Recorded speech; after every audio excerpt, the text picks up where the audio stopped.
Marisa, you spent a year here at KBOO.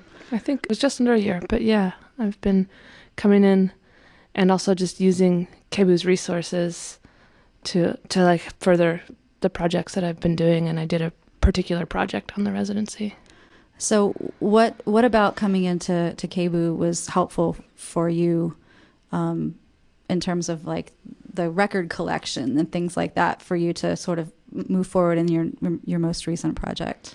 Two things stand out. One was that I got to borrow some microphones and take them home and record with them, and that was really nice because they were nicer microphones than what I have.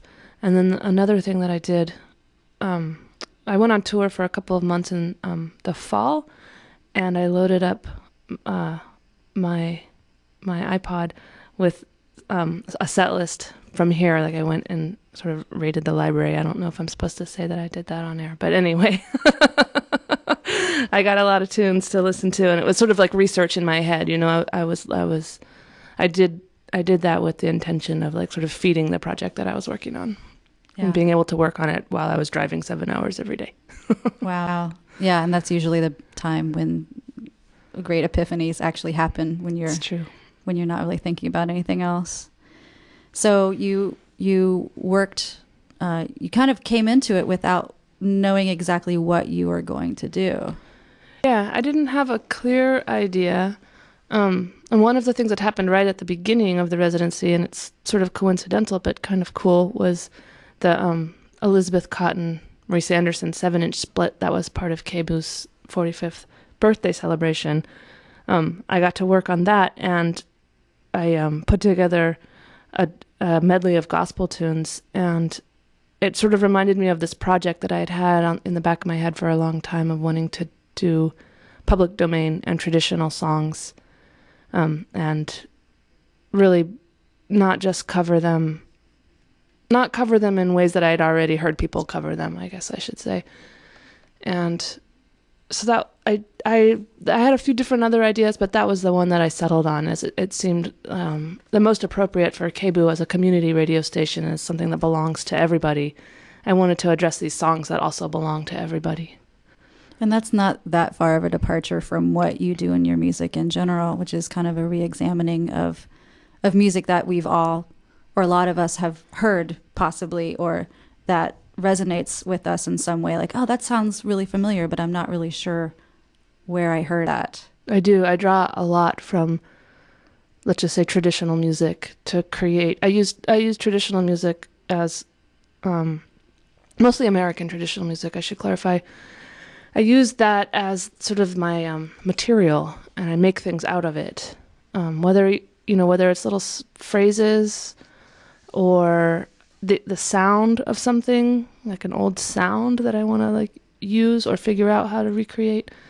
And a lot of what I do comes from old field recordings or Folkways records or Smithsonian Archive, or I have shelves and shelves full of songbooks at home that are all I'll collect like folk revival and like 60s era folk ephemera, like books and weird things, and so I have a ton of that stuff also, and that's sort of been something that I've done since I was in high school. Like it's just a weird ingrown passion, which I think is nice. That I think after performing for quite a few years, and maybe not, I don't know, you're an artist that people have a hard time pinning down in terms of what exactly it is that you do and what kind of music you perform. I think a lot of people, you could line up 10 different people and play a record for them, and they could all tell you something different about what they just heard. And I think some people would say, oh, blues, some would say folk music, some would say gospel, some would say country, and some would say experimental, avant-garde, composition. And so I think if you boil all that down, I think what I've been hearing you say more lately is you're a folk musician.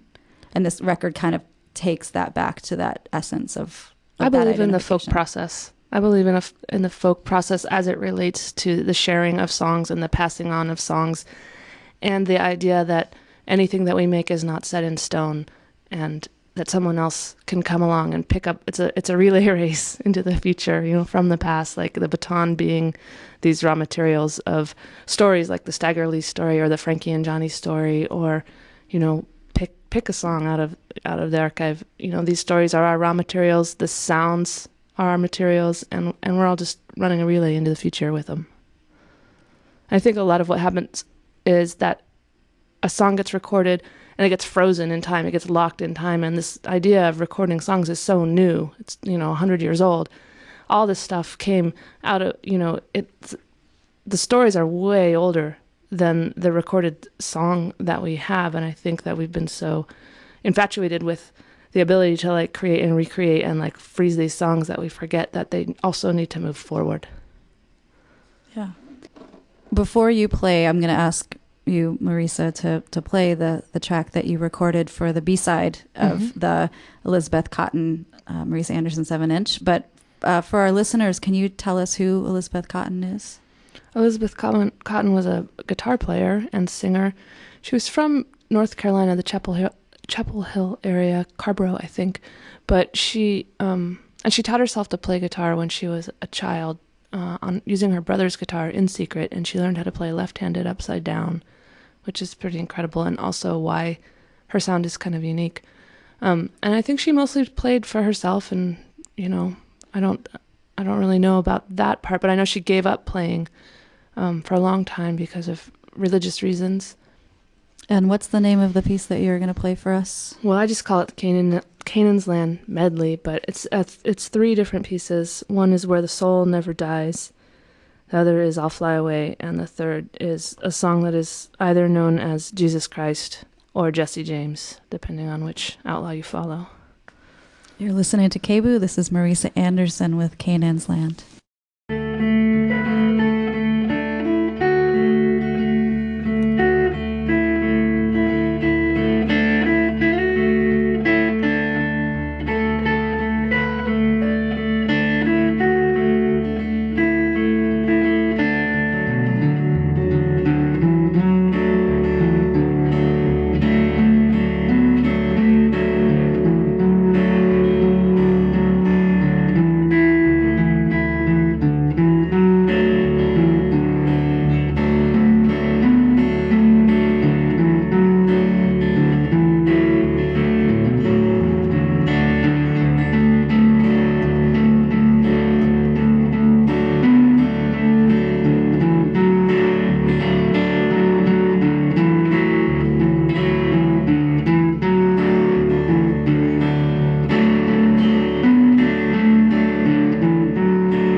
So your record entitled Mercury came out last year, Mercury came out in June 2013. 2013.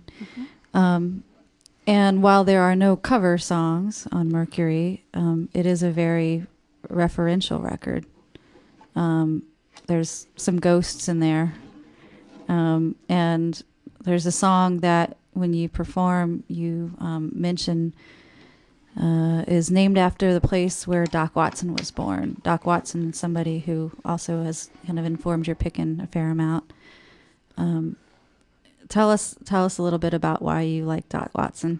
Well, my dad had Doc Watson records when I was growing up, and I liked them, and they had these folk songs on them, and they were songs that I also found in other places in my life, and I can remember from a really early age being really excited when I realized that these same characters, like Omi Wise or Frankie of Frankie and Johnny or whoever, they show up in all these different songs. And I remember, like, every time I would learn a song with one of these characters, I'd be like, what's going on? Like, these are the same people, and they're being, and they're real or they're not real. I don't know. And so Doc Watson is a person who, there are, much like, say, Ray Charles is another one of these people that they hold just encyclopedias of music. They like, I'm so in awe of those people that are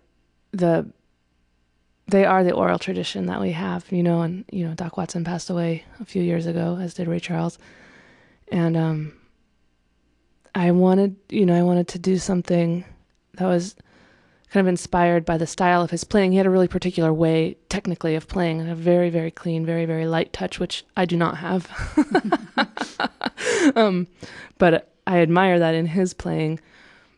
And I started, this piece developed kind of from a riff that maybe I had gotten from listening to a bunch of his records. And the interesting thing about this piece was that I'd been trying to do it. Like, it was like something I couldn't quite get to. It was like a smell that I had, or a dream that I couldn't remember, or, a memory from a childhood. And I just couldn't get to the heart of what it was with this piece. I was trying and trying, and I had a dream. And in the dream, it was like this tuning. It was F sharp minor tuning was like in colors in this dream. You're showing your cards. Yeah, no. But it's true. That's what happened. And I woke up and I was like, I know how to play this song. And I went and I tuned my guitar to F sharp minor open. And I had, it was during a time when I was doing a bunch of recordings. So the studio was set up. I just pressed record, and the version that I played was the version that ended up on the record. So I feel like it was a real gift that, I wasn't in charge of that one. Wow. So now you're going to have to play that one for us. All right. Like I said, I don't have the clean light touch that Doc Watson has. And I have my own folk process. So where this song started is not where it currently is, and not where it's going. It's changed quite a bit since I recorded it, as all my songs do. This is Deep Gap, Marisa Anderson.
Another song that is off Mercury that is also very much borrowed and kind of reimagined is Hesitation Theme Variation Blues. Yep. It's one of those frog in a blender songs. Frog in a blender? Whenever people ask me what your music sounds like, I always you say it sounds like a frog in a blender. Right? I think no one's ever described it that way before. You know, they should have me writing for Pitchfork. Right? Well, there might be truth in that. But I mean, this song, the Hesitation song, is, I think it's my favorite song of yours, because it does. I mean, it does that. It takes a song that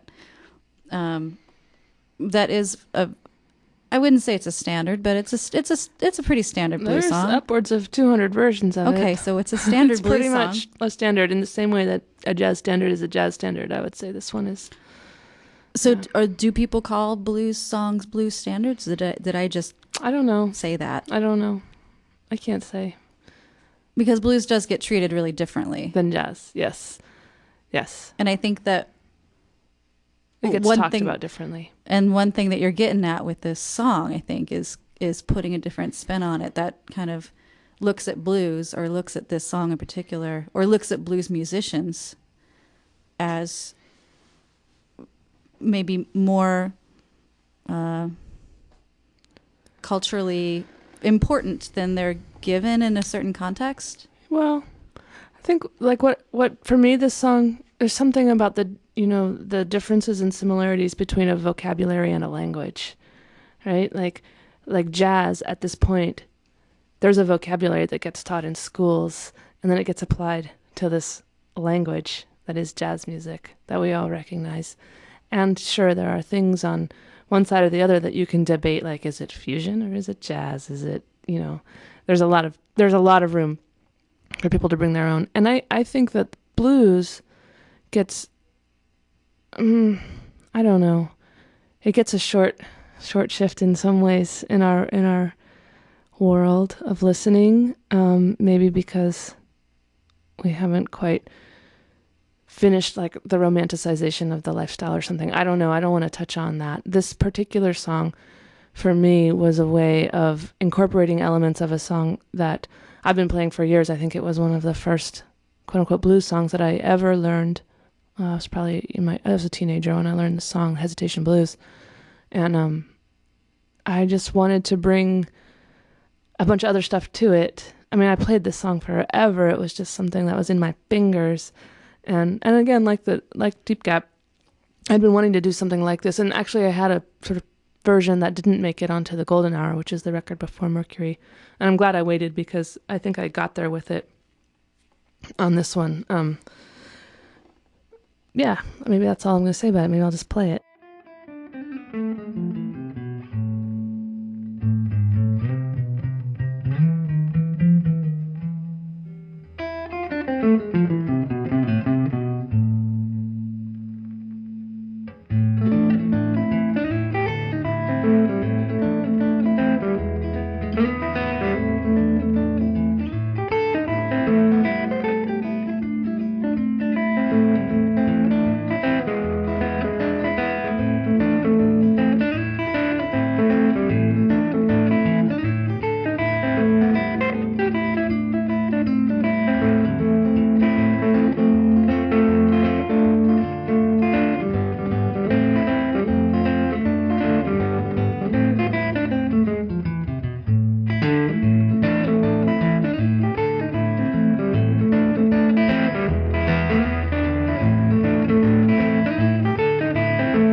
I mean, you've already disclosed that your songs write themselves in your dreams. So how do you? Some of them. So what does the process of naming your songs look like? Horrible. Do you throw a dart at a dictionary or something? I like it when things sort of have an overarching theme. So my process of naming songs is sort of how I even remember to play them. I when I'm writing for a record, let's say, then I spend months usually writing a whole bunch of music, and then I edit it down into these little chunks called songs. And then I have, it's like I have all these ideas, maybe on one record there's 25 ideas, and if I don't like give them a bookend, then those ideas bleed over into each other. And so for me, the process of naming a song is a way to say, okay, this idea that can be applied in any musical situation, I'm choosing from here on out to apply it to this particular musical situation, and I name that situation.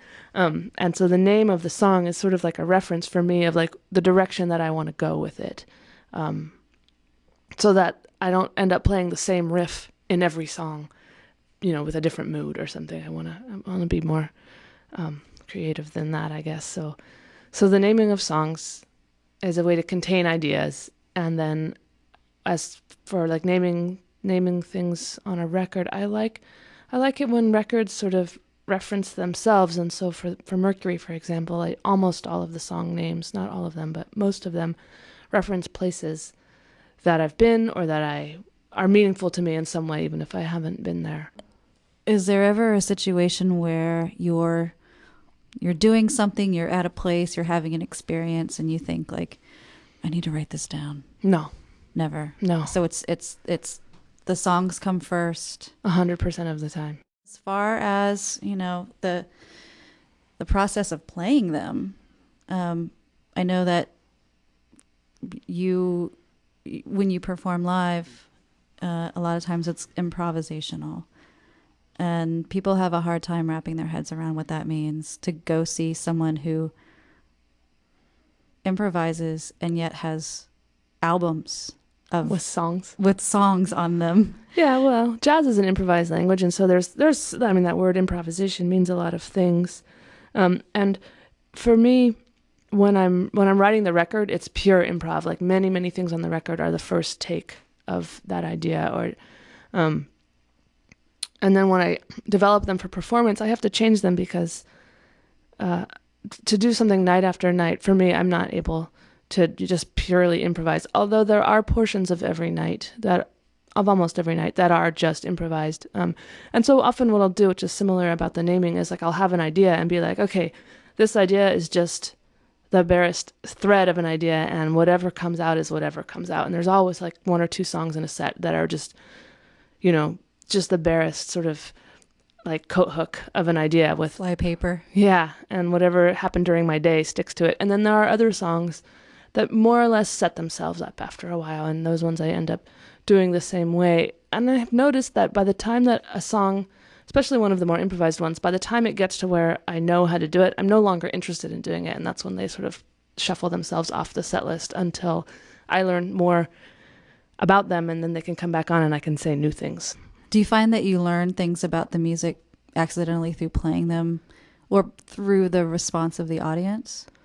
Yeah, I feel like, I learn something every time I play them, and every room I play them in is different, and I like my shows to be a conversation. I don't want to just be like the trained monkey doing the monkey dance. I want us all to feel like we are participating in a group event.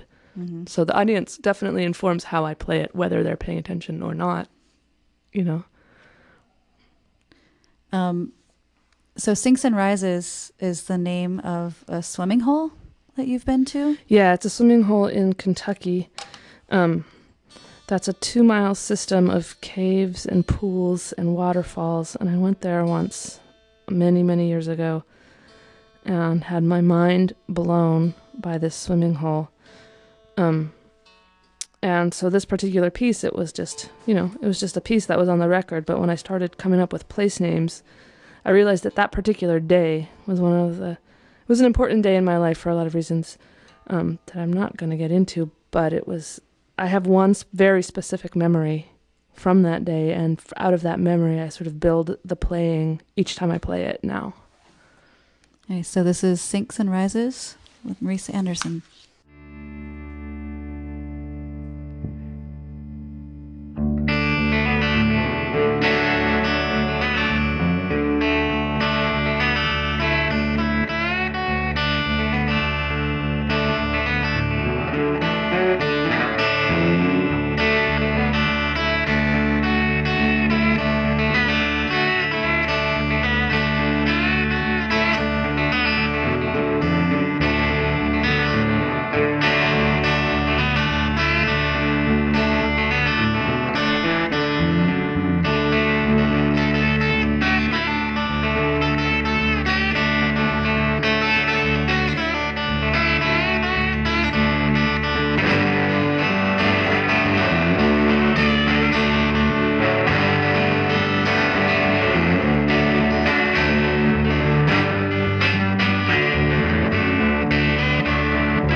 Sitting across from something that looks like a cross between a 1950s Bakelite countertop and some kind of bottom feeder fish.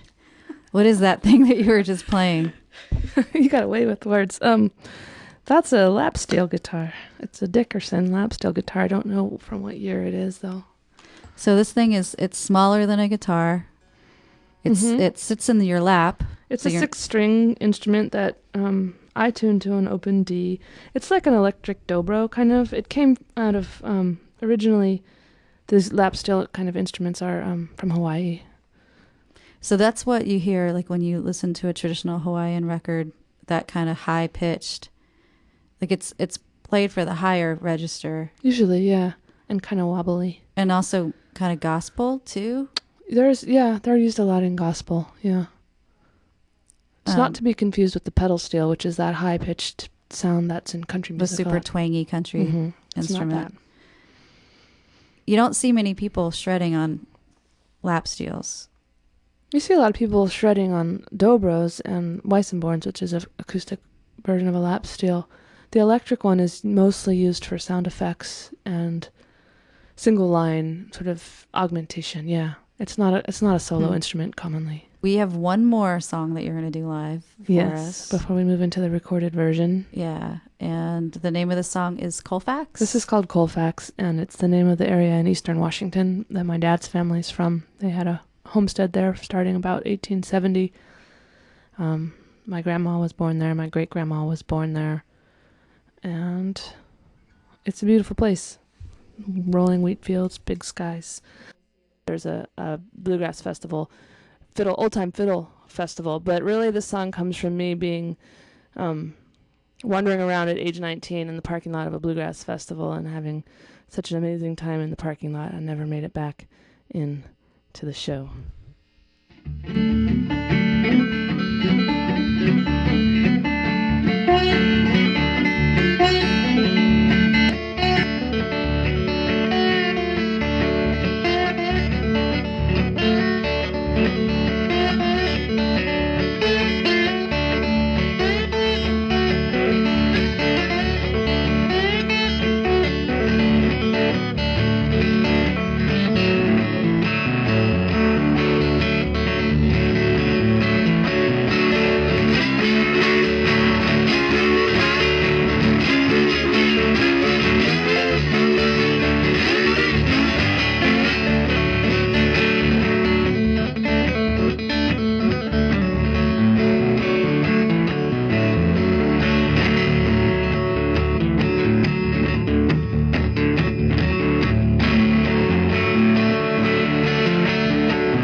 Nice.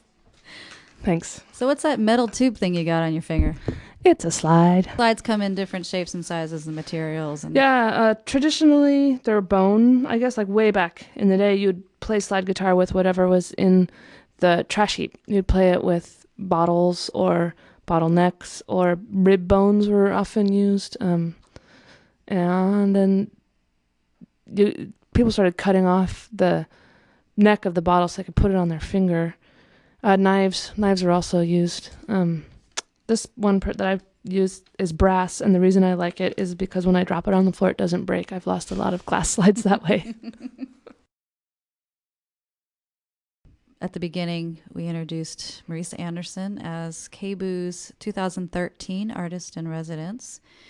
And we talked a little bit about the year she spent here at KBOO, picking through their record collection, listening to their catalogs here. And what ended up coming of all that listening and all that processing was a record called Traditional Public Domain Songs, which we kind of call the church and state and murder record. Yeah, it's mostly church and state songs and a murder ballad.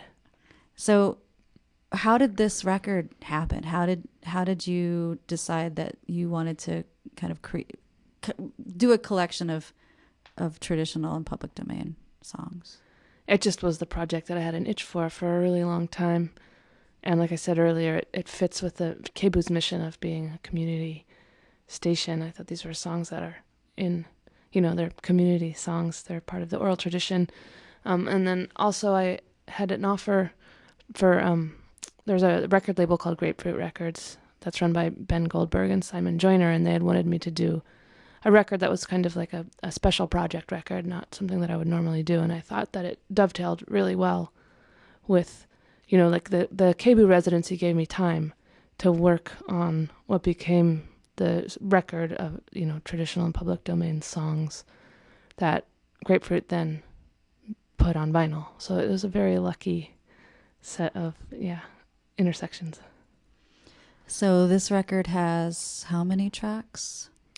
It has 12 songs, I think. And they are all, like the name says, traditional and public domain.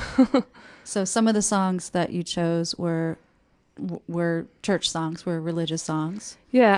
Christian songs. There are specifically Christian songs. Yeah, I grew up going to church, and I went to Catholic high school, but I grew up in a Protestant church.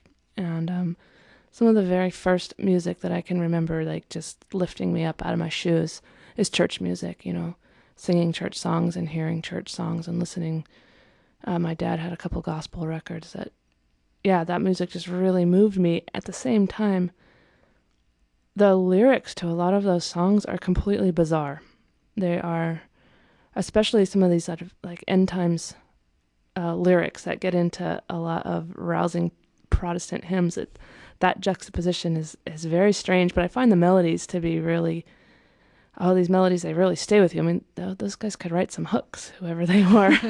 So to do these songs without the words, to me, it gives them a different life, takes them out of context.